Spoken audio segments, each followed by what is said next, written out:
You have a smirk on your face. I don't know why. This is a Sunday smirky afternoon CU podcast special recording. A lot of S's in there. And we both saw Black Panther Indeed. this weekend. And we didn't want to wait a whole 8 weeks for the video to come out. And you guys complained that, well, we want to get into the news cycle about Black Panther.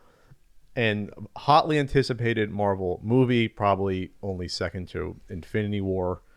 This was probably way more anticipated than even the reboot of Spider-Man last summer. I'd almost say this is more anticipated than Infinity War. I think overall in the I mean, there's more people talking. There was more people talking about this in the lead up, I think, than I've heard. I just recalled that Infinity War is out in like less than 3 months. Isn't that nuts? It's already followed up with this as a semi-sequel almost, because a lot part of that's going to take place in Wakanda. If you saw the teaser trailer, and we still have the full trailer to go for Infinity War. I'm surprised they didn't show it in front of this. I probably didn't want to spoil anything from this movie, because then you kind of know what happens with this.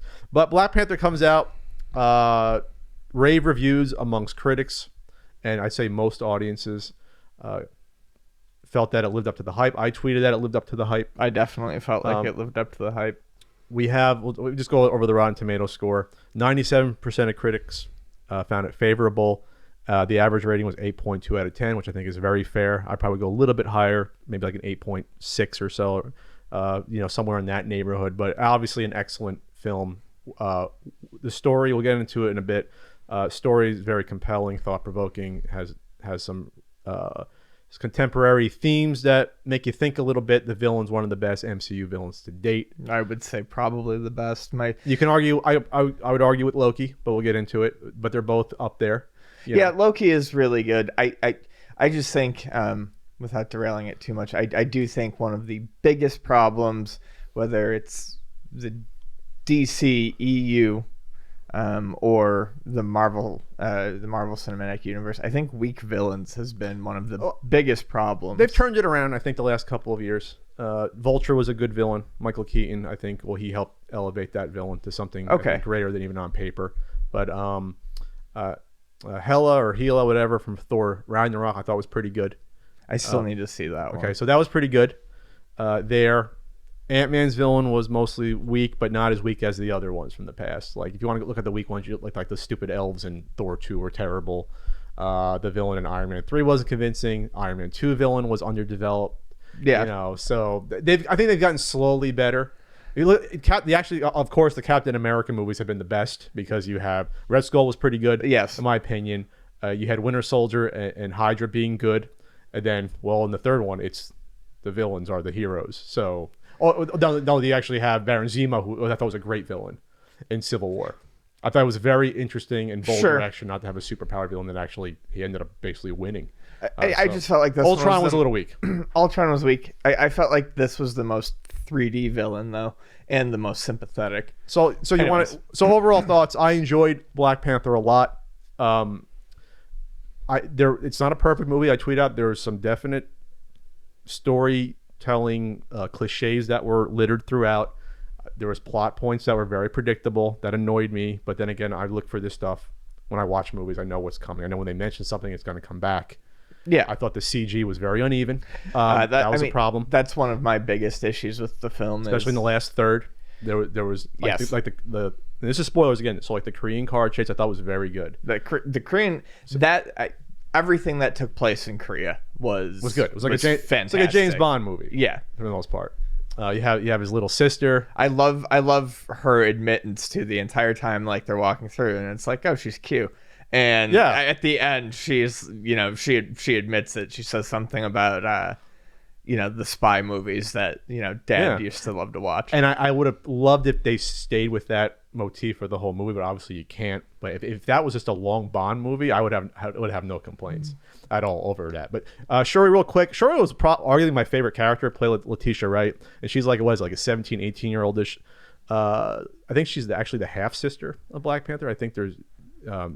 He had two moms, or that wasn't his birth mother movie, played by the underutilized Angela Bassett. I was kind of annoyed that she didn't have much to do in that movie besides just stand around and smile. And because she's fantastic. Yeah, I have a feeling that they cut out like 10, 15 minutes of this movie to get it down to something reasonable. Mm-hmm. I have a feeling they did, and I'll go into where I thought part of the shortcomings were with it. I felt like for me, Letitia Wright and Winston Duke were the breakouts. M'Baku, who was he's I guess the chief of, was it the White Gorilla clan? White Jabari tribe. Jabari is M'Baku. Yeah, and they're up in the mountains. Mm-hmm. And coolest fucking hideout in the world. Yeah, that is cool. I actually mentioned on Twitter that I like immediately I went back to childhood when I saw the hideout, you know, with the gorilla holding it up and the outcropping over the cliff, and I'm like, that would have made the most badass 80s playset, like a Castle Grayskull type of deal. And like I wanted that so bad. I think the backstory in the first God damn it. The backstory, as I go on the IMDb page and the Marvel Cinematic News, a little more about the Jabari tribe. I loved how the use of like the sand, almost 3D modeling to tell the story of the original Black Panther. Yep. And the 5 different tribes of Wakanda was interesting. In terms of world building, I thought they did a pretty good job with Wakanda. I thought so too. It was interesting to see the street shots. You know, the city. It was interesting to see Wakanda outside of royalty, and the shots that they showed of everyday Wakanda life, I felt were really fantastic in terms of building it up and giving. It was amazing how well they fully realized the vision of Wakanda without really slowing the movie down. You saw all of Wakanda. You saw by them naturally, very naturally shots coming in with you know, their goat and sheep herders on the outskirts, and then they go in through the forest. Then it hits through the magical shield, and then you see, okay, this is high tech. And the Wakanda aesthetic, the mixing of the traditional look and culture with the futuristic aspects was just amazing. I thought it was excellent looking. So yeah, let's just, I'm going to run through, we can talk about the plot a little bit, but I want to run through Chadwick Boseman. I thought did a fine job again as T'Challa. Everyone did it, for the most part, did a good job. Lupita Nyong'o as Nakia was good. Yes. Her role served a purpose in terms of showing the isolationism versus the activism. Yep, that is part of the themes of the movie. Martin Freeman also always does a good job, and he had more to do than I thought as Everett Ross. He was quite good. And then you had obviously the electric Michael B. Jordan as Eric Killmonger. We'll get into him in a bit. Yep. One of the standouts I thought was Danai Gurira as Okoye. Yeah, she was. Who's the head of the Dora Milaje? Yes. Which is like basically the Royal Guard, top soldiers, special forces. And she did great. You couldn't take your eyes off her. Much more interesting than I'd say than her role in The Walking Dead, in my opinion. I watched her in The Walking Dead for years, and it's sort of like kind of cardboard, but a lot of those characters are in The Walking Dead.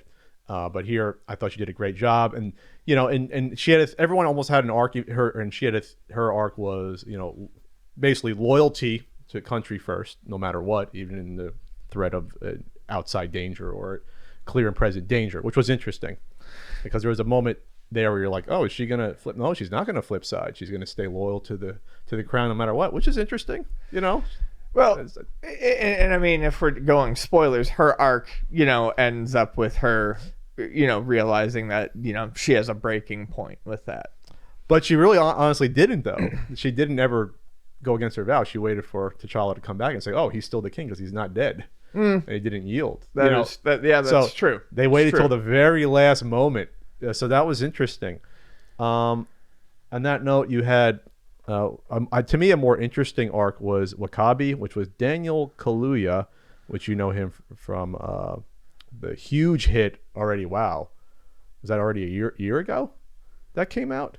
When Get Out came out a year ago? Yeah, it's about a full year. That was it. Okay, I'm like, where do I recognize him from? Jeez. The whole time I was going nuts trying to figure out, I'm like, why is he so familiar? Yeah, so his arc is interesting because he's the right-hand man to T'Challa, and they've been friends forever, but he's more on the side of Eric Killmonger, where he wants to act now. Right. He also wants revenge for the death of his father via Claw, like 20 years ago. We'll get into Claw in a second.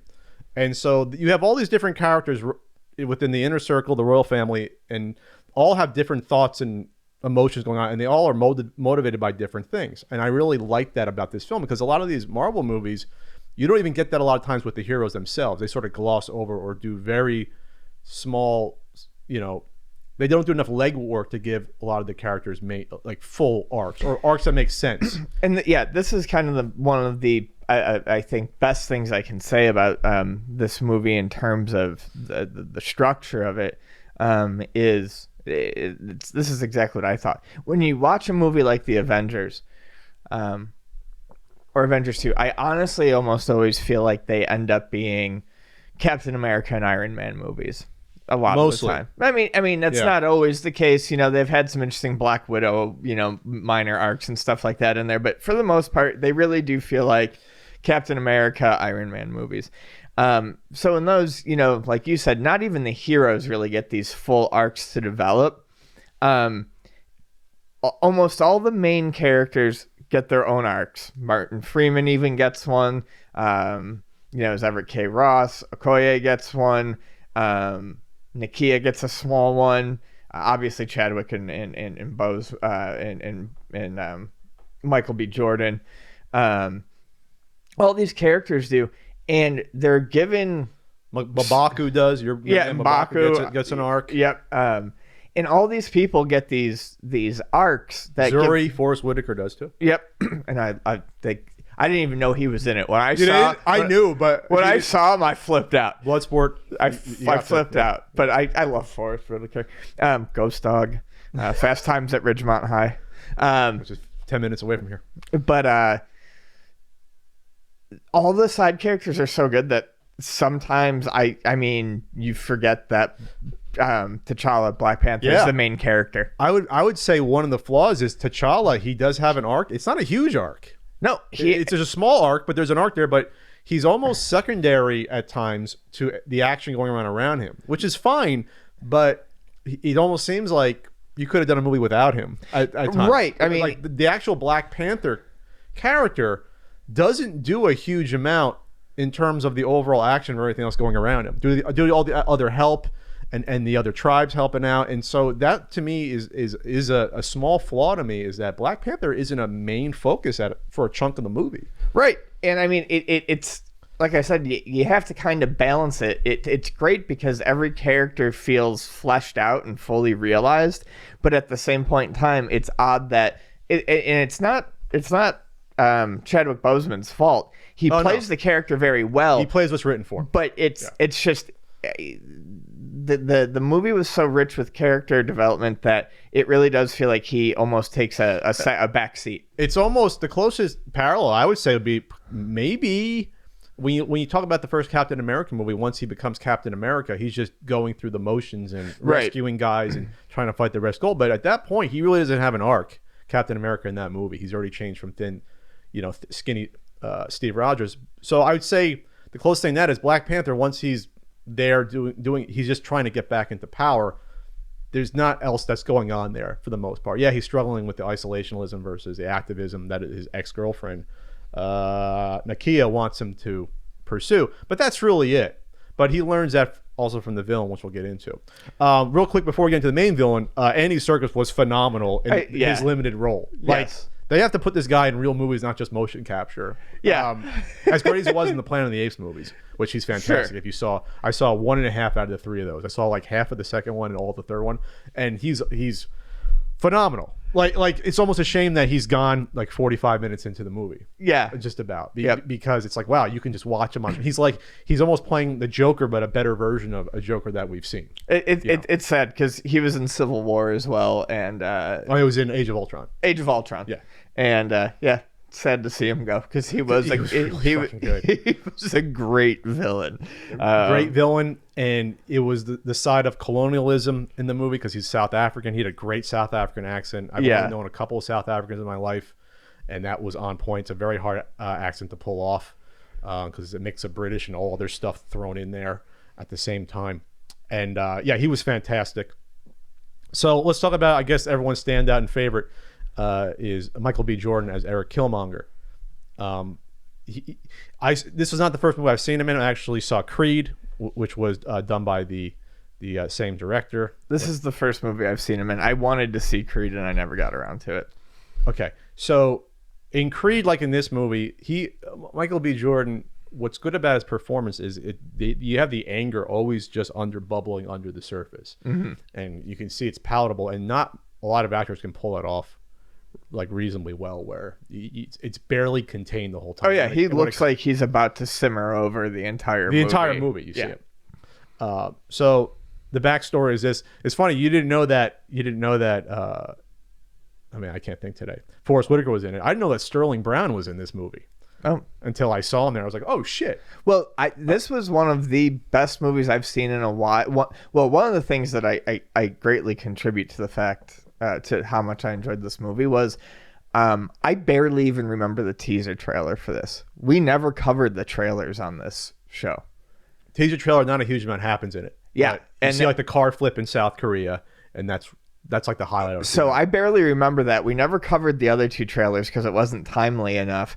And I didn't pay attention to any of the hype leading up to it, so I barely knew anything about it going in. So you were like almost virgin fresh. Yeah, and I wanted to be. I mean, I've been waiting to see Wakanda go on the big screen like in full, so I was very happy to not know anything. So of course the most interesting villains are the complex ones. You can understand their motivations even if you don't agree with what they're doing or their execution. And right. I think I saw one comment saying that he was not like a fully realized villain. I'm like, no, he was pretty fully realized. He had a full arc. You understand the motivation. He got enough time. I would. The only complaint I would have about the character is that you don't get a chance to really see the connections to A to B to C with this character. He tells a lot of it. Yes. So it's like, yeah, I went to MIT like it's nothing, and then I went into the SEALs like it's nothing, and now I'm here. And it would have been great to. I don't know how you could have done it. Maybe a flashback or two or something to really see the motivation as he rose through the ranks of going to MIT and graduating, which is extremely difficult, from coming from poverty in Oakland and then becoming a Navy SEAL on top of that. Like, this is something not many people have probably ever done. To do, you do one of those two things, you usually don't do both, and then the whole time having the motivation to get to that point to try to have a revolution upon the world, and you just don't see the connecting tissue there too much. Right. It would have been nice to see a little bit of backstory there. I think they wanted to avoid, slow origin story tropes. Sure. And that was something I wanted to say real quick was, for an origin story, it didn't feel like one. I wouldn't say this was an origin story at all. Well, see, at the end of the movie, I didn't feel like it either, but, my buddy and I were discussing it, and we said, well, was that an origin story? And, I mean, technically, yeah. I would say not, just because in the first 5 minutes, they tell you the origin of the Black Panther, the original Black Panther. This is a lineage, so it's not specific to the character that you see now. They briefly tell you about how it's handed down, and then they give you a little bit more history when they're transferring the power later on after the battle. But he's already been Black Panther, though. We already seen him in a movie even before this, though. Yeah, but this gives you that information. What I'm getting at is, it's a compliment. They weave in They give you all the background you need to know. They start you with action, and then they give you that backstory a little bit later. And I think because of that, as much as I would have loved to have seen some backstory on that in between, those in between years, not just youth or here's Eric Killmonger. I think they were just trying to keep that movie flowing. Yeah, you start with the start. You start with the start. And again, these are sort of you can't get around some of these storytelling tropes, or now they're Marvel storytelling tropes. Like, I knew the little kid with the basketball was Killmonger even before they told us. I sort of figured that out. It made the most sense, because why else would you have a villain come there from the teasers? Why would he come back? And Sterling Brown was his father, played by Nujobo, and he's killed for treason against the crown. And that was interesting. I was kind of surprised it was just started right in Oakland. I was like, oh, that's kind of interesting. I like how these Marvel movies have been starting. They've been starting sort of left field versus getting right into the action. Usually waits till after the credits. The action scenes, I think, again, the complaints I have is that there probably was not enough Black Panther action in terms of being in the suit. There's very little in this movie, actually. You get a couple minutes fighting, looks like the Boko Haram kidnapping girls in the beginning, and that was a cool scene, well shot. And then you have the South Korean scene, which could be the highlight of the movie in terms of the action, that chase scene, and then you have the end piece. the end Lord of the Rings style daylight battle, which I loved, by the way. I really liked it too. That's also where you see some of the CG start to slip. Yeah, the rhino stuff was a little bad. Yeah, the rhino stuff was a little rough. I don't know if we needed the rhino stuff in the movie at all. Like that sort of aired on the side of, okay, we have a science-based culture, and now we're riding rhinos like they're our friends, and I'm just like, you didn't need that scene. Like they didn't do a huge amount with that, except for the scene where he stops in front of Okoye. And then the CG was really dodgy when you had the two Black Panthers fighting on the train. That was bad. I liked the idea of the scene, and I was like, "Ooh, Tron," but it was dodgy. it was dodgy. See, I didn't like the idea of that scene. And this is why they set it up before. Again, I look for this stuff. When you have Shuri saying, "Oh, that turns off the vibranium," having those things, I'm like, "Come on, Look, if you think you're a genius for being the only person who spotted that." But I'm thinking to myself, there's no reason to talk about that unless it's going to happen later, unless they're going to use that later in the movie. And the same way they have to mention, go out of the way to saying, Everett Ross, you were an Air Force pilot. I'm like, okay, come on. They didn't mention that in Civil War. He was just a guy. And now, so it comes. But that was a cool scene, though, with Martin Freeman. That was. Flying it in virtual reality. That was very cool. And even risking his life doing that. So that was nice. I like how the themes of isolationism carry over to M'Baku and the Jabari tribe, because they're almost outcasts themselves, and they haven't been helped the same way. Killmonger says, you're not helping the outside world with your technology. Isolationism, within the isolationism, and then they come back, they help. I like that the message and the transition is slow, and I like that it shows that. Sure, it starts at the beginning when they're fighting the Boko Haram. Yes, so they're even hesitant almost to do that, and he's only really going after his ex-girlfriend. It shows that people's minds can be changed, but it's not always this instantaneous thing. And he learns a lesson. And it's very rare, but it's done well when you have the protagonist learn a lesson from the antagonist. Yeah, and that's what happens here. T'Challa learns from Killmonger. He doesn't learn what he wants him to learn, but he learns that, hey, we can't be isolated anymore. We have to actually go out and help the world, not take over the world. And that was my only other complaint, was that you kept hearing about the war dogs are ready. We have spies in every country. Show me a fucking 40-second scene of a couple of them ready to go. Yeah. Show me like a spies ready to take down Washington or London. You know what I mean? That's a good point that I didn't really realize until afterwards. You never felt like that threat was real. Yeah. So you have all these ships leaving Wakanda with these super weapons that, according to Killmonger, are going to change the world and lead to all these governments being taken down. Even though you believe that watching it, you have to be shown that that's actually a possibility, to have the stakes be higher. And that was my only complaint, was that at that point, I love that the battle is contained to Wakanda, just on the fields there, battle, which was great. But then the outside threat, you never really see it. You just take it for granted that if those ships get out, the world's fucked. Right. So that wasn't connected enough for me there. That was one of the tensest moments in the film. Actually, it was though. For me, was Martin Freeman trying to take down the transport ships. Those 3 or 4 transport ships. Yeah, that was nice and tense. And plus, you really didn't see. I would have loved to have seen hesitation among the war dogs. Like, oh, what happened to the child? Oh, the guy wants us to do what? Yeah. Just to see that, because before they wouldn't care about that. They're just spying on the world to make sure they don't. They just to keep tabs, make sure they don't find out about Wakanda. Now we're attacking. It was too clean for me. There wasn't enough bubbling underneath the surface of, should we be doing this? You only got that from the general, really. You didn't really get that from anyone else. Sure. They'd be like, okay, because even the other the tribal leaders fell into line pretty quickly, because they saw, oh, this is a strong leader. Okay, maybe he's right. It just was too clean at that point in time. I know that, again, maybe they cut out 10 or 15 minutes to show more of the political intrigue or talking in between people, like, oh, should we do this? Maybe we should. He's our king no matter what. You got a little bit, but not enough, in my opinion. And I wish they would have ended it would have been so much, I think, better to have the battle between the two Black Panthers in front of everyone. That's a minor nitpick, but having it isolated on the train tracks, to me, there was less stakes involved. You saw how it was going to end easily. The CG was not good at all. I wish they just fought out 2 guys in suits versus rubbery CGI here and there. Rubbery was a very good way. Yeah, good way to. I hadn't seen CGI that rubbery in a Marvel movie in a while. It got a little bit better when they actually got down to the track, but the whole part where they're falling, embarrassing. That was It looks like two Stretch Armstrongs. I thought about Spider-Man versus Dr. Octopus in Spider-Man 2, and that was fucking 2004. It looked almost that bad, and that was like 14 years ago. So I would have preferred if they stayed out fighting, their two sides. It would have been a more interesting looking fight. It reminded me of like Lord of the Rings, which was great. And then of course it was cool to see the Jabari tribe. You see what I'm trying to do here, by the way, this entire podcast. But I thought, I loved to have seen more of M'Baku.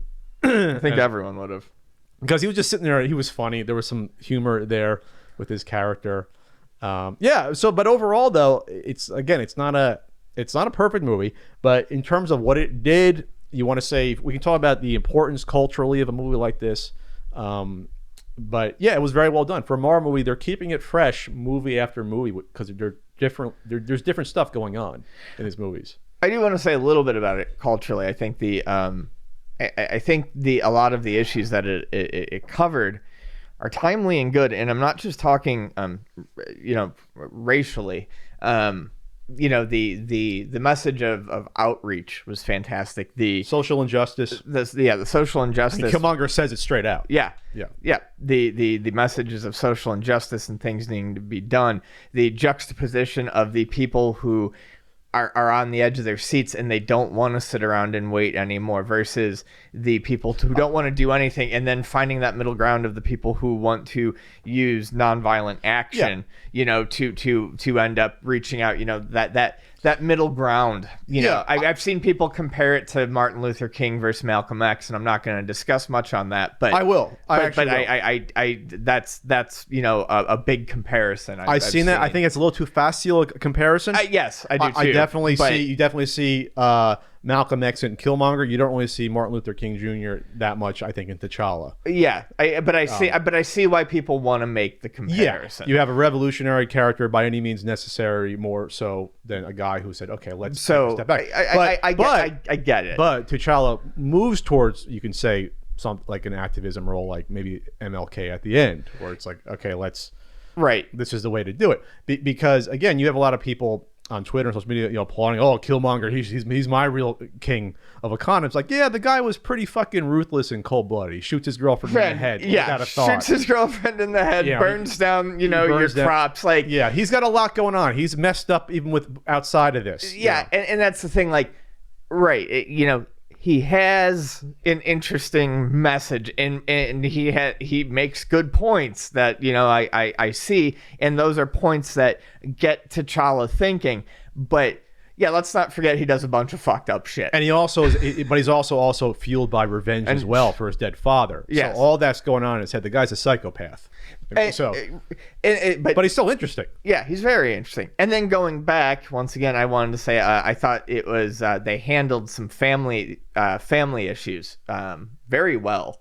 Sure. Actually, in terms of idolizing perhaps a father, and then coming to grips with the fact that not everyone's perfect. Yeah.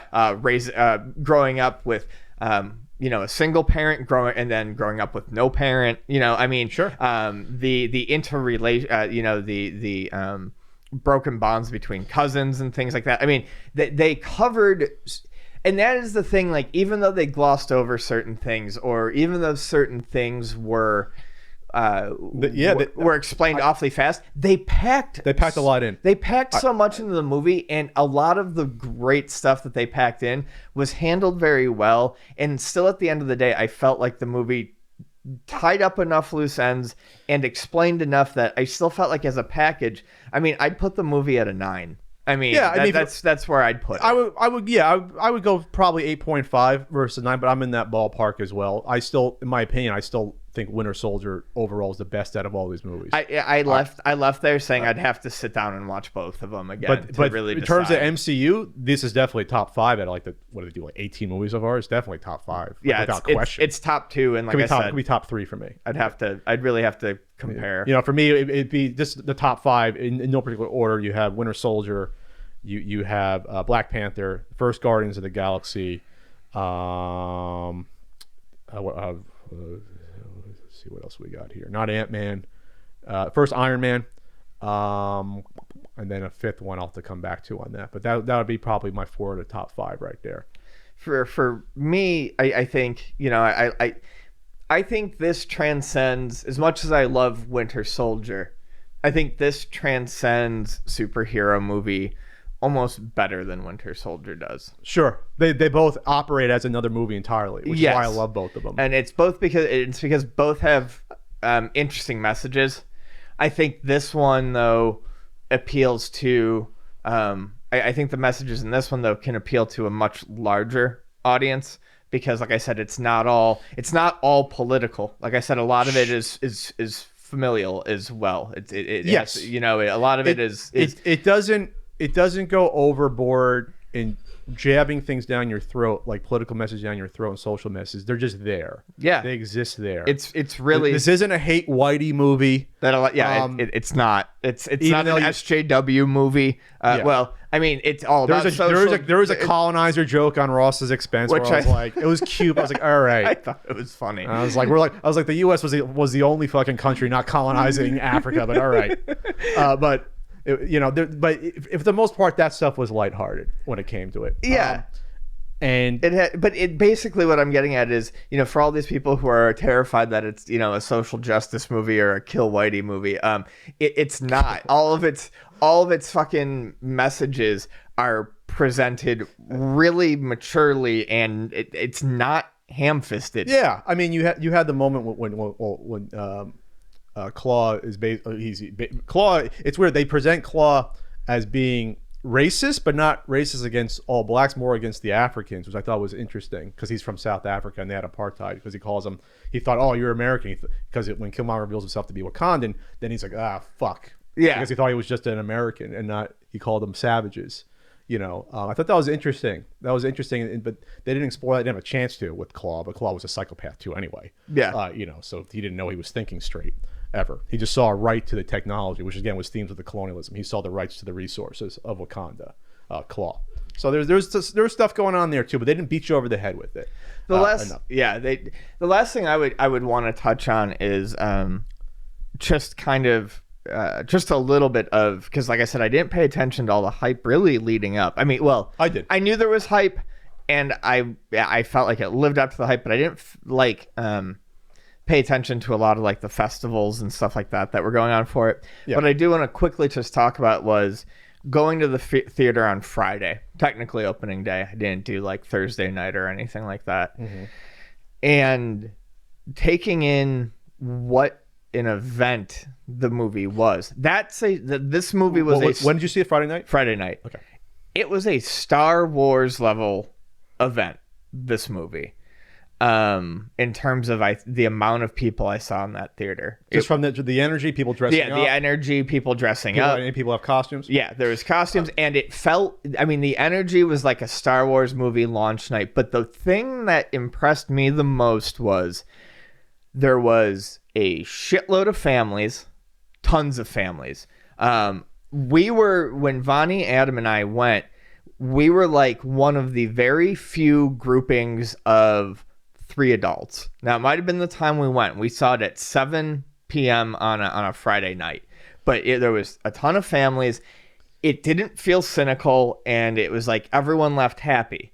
You know, it's gotten to the point where Star Wars, you know, it felt very different. I don't know. It felt like it was attracting a broader crowd, I guess, than what you would normally see at a superhero movie. The Marvel movies, for the most part, have been pretty, I think, wide. That's how they did. I mean, lately, I guess they've attracted everyone. That's how they make $1 billion. I mean, from these movies. Sure, and I guess I haven't gone to a Marvel launch night in a while, but I guess I was expecting a Marvel launch night typically to be people our age and not as many kids. Sure. Well, I went Friday morning, and it was mostly packed. Yeah. It's smaller theater, mostly packed. That's when you're like, okay, this is going to be fucking huge. And by the way, this is going to make more money than Justice League. Oh, yeah. This is going to make more money than fucking Justice League. Think about that. You have, another B character for Marvel that comes up that 5 years ago no one knows about. He ain't B anymore. No, but the same way Iron Man was a B character until the movie came out. And now these are... you and I are always going to argue that. Yeah, you're skewed on that. But anyway, but you see my point, though? Yes. This isn't hating on DC. This is showing just how well this movie's going to do. And for a February movie, to do this well. But really, Deadpool established it last year or 2 years ago. I was okay. February movies can now be big superhero movies. And around it's the time of year. smashing the February movie records. And I'll talk a little bit about the representation of black characters in movies. And coming on, I want to try to reach out to those that say that, oh, this is overblown or it doesn't matter that much. I'll just say this. Anecdote, and then I'll go into history. Black Panther was significant. And by the way, he existed a little before the actual political party. It was more, I think, of a coincidence that the Black Panthers named themselves, in the Black Panther. That it was 1966 that the Black Panther was introduced in Fantastic Four. That was nearly 30 years after superheroes first appeared in comic books, and that was your first major black superhero. 30 years. If you were not black and you started reading comics or were into them, you would feel kind of weird after a while saying, where's a black, if I'm a white person, they're all black, I'd be like, where's the white superheroes? Yeah. That'd be only natural after decades. And when I see people like Ben Shapiro bring up, well, we had Blade before. Blade was 20 years ago already. Yeah. When Blade came out, almost no one knew or associated him with being a comic book character. I was going to say, nor even a superhero. Almost no one knew that he was a comic book character. Yes, Blade did very well. You can say Blade was responsible for reigniting the modern superhero movie. It was that, and then you had X-Men, and away we go to where we are now after the horrific Batman movies of the mid-90s. But Blade died out relatively quickly. The first movie was really good. The second movie was, and the third movie no one saw. And from there, we haven't had anything really besides, well, like I Love Falcon, but you haven't had a major starring role. Don't give me fucking Steel, almost direct-to-video bullshit. Don't give me Meteor Man or joke characters. This is significant. I mean, when I went to the theater, there was he might have brought his kid out of school on a Friday. There was a black father, a cute little black son with like glasses, like no older than 6. Watching the movie right next to me. I actually asked the dad at my theater, it's digitally numbered and I'm fucking colorblind. I couldn't see the numbers. I had to ask him, like, I can't see the numbers. Like they're blended in. I was like, where are they? But when I'm thinking about that child, and I've never been in the position to be of that child where, I've seen, if I'm 6 years old, I've probably already seen like 10 or 12 movies in a couple of years, and I haven't had one starring a black character out in the forefront. And this is the first one. That means something. Oh yeah. I'm not saying that's going to change your world forever, but I'm not in the position where I can define what that does to you. Yeah, no, I mean, it's really I mean, we can't imagine that, but I have to. I just have to believe that that's massive. Yeah, it matters. The only thing is, it's hard to measure for each individual how it matters, but overall it matters. That's not nothing, as Frank would say. It's not nothing. Yeah. You can. I'm not going to argue the significance one way or the other. It being overblown or it being too much. It matters. And it's not just the lead. It's seeing a movie where you're represented at every single angle. And outside of that, having a mainstream movie take place with an African culture, which is an amalgamation of several African cultures. The biggest one being, well, the what the hell is the name? The Dora Milaje. They look like Maasai with their red outfits, and I even learned about the Maasai in college. That doesn't happen. Yeah. So that does, again, also it to matters. have it be portrayed so positively. Yeah. And as someone said, there was a tweet I read, and it was I can't remember the lady's name, but she said, it's a majority black cast movie that takes place in Africa where we aren't fetishized, and it's not about the slave trade or drugs. And she was like, or blood diamonds. Yeah, she's like, she's like, I just couldn't believe it. She's like, she's like, I knew this movie was coming. Or genocide, like Hotel Rwanda, or the Last King of Scotland. Right. She's like, it was just, she's like, it's never portrayed positively. And I might have named all of the movies taking place in Africa in the U.S. in the past 10 or 12 years. I might have just done it. Yeah. You can count them on one hand. So. Yeah, I mean, as she said, she said it made her cry. She's like, it's just never a continent that's portrayed positively. She's like, and to see, Wakanda, she's like, a place that's technically meant to, portray an ideal of what Africa could have been had it not been stripped. She's like, this is amazing. It was a really good thread to read. Yeah, well, it's a hyperized version because they have this resource that's the most valuable resource on the planet. Yeah. I mean, well, the diamond trade's awful, but I won't get into that either way. Fuck diamonds. Yeah. But anyway, yeah, and I'll just say the score was outstanding. Oh, the score was like, holy shit, this is nice. I can listen to this. The score and the soundtrack, like both. I mean, everything about it was great. I would love to own that. Yeah, the score during the battles, just getting the drum beats going, I was like, "Ooh, I'm getting hyped for this." Like this is if that this gets is that could. I'm not talking nomination, but who knows? I mean, actually, I should probably see if I can get that on vinyl right now. Are you gonna get on vinyl? I actually meant to check the other night to see. And we didn't talk about the direction. Ryan Coogler. This is only his third major motion picture, and he's 30 and he's 31 years old. I cannot. Yeah, when I saw his age, I was like, I cannot wait to watch you for years and years to come. So when he made, I didn't see his. He's only done 3. I've seen 2 out of 3. When he did Creed, though, I mean, Creed was for the most part a paint by numbers next generation Rocky, and I'm simplifying it. There's more going on that, but for the most part, you know what the plot beats are going to be, you know.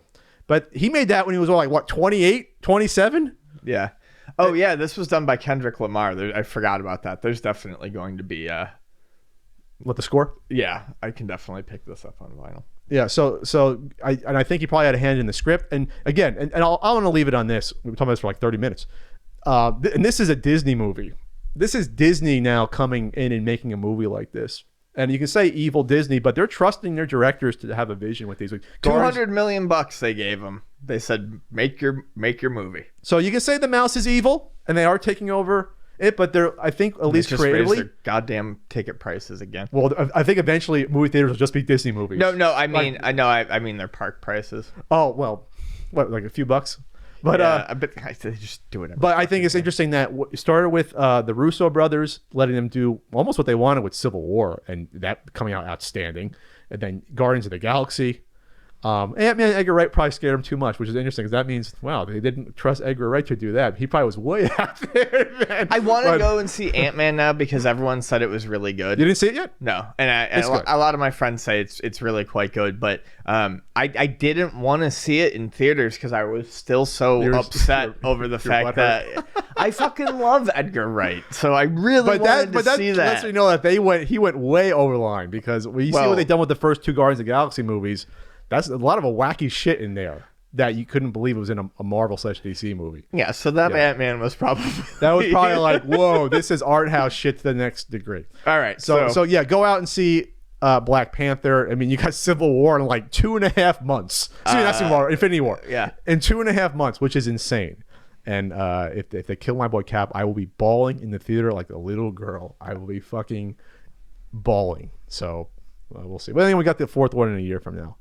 And we're going to have Captain Marvel finally come out too. That should be cool. And no other movies because Marvel's not announcing anything until they sew up that Fox deal so they can announce Fantastic Four and rock my world. That's what I want to see, actually, at some point is now that we've got Black Panther out of the way and there's the possibility that the X-Men are coming in, I want to see Worlds Apart.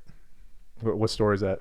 It's the arc where Storm and Black Panther get married. Oh, we're not getting that. And it leads to Shuri being the Black Panther for a while, which is fucking badass. We're not going to get there for a while. Yep, but I can dream. I can dream. Can I get a Fantastic Four movie properly first before Frank's dead? Yeah, I think that's more important right now. Fine. Well, the ones that sort of started this whole Marvel thing. Let's do that.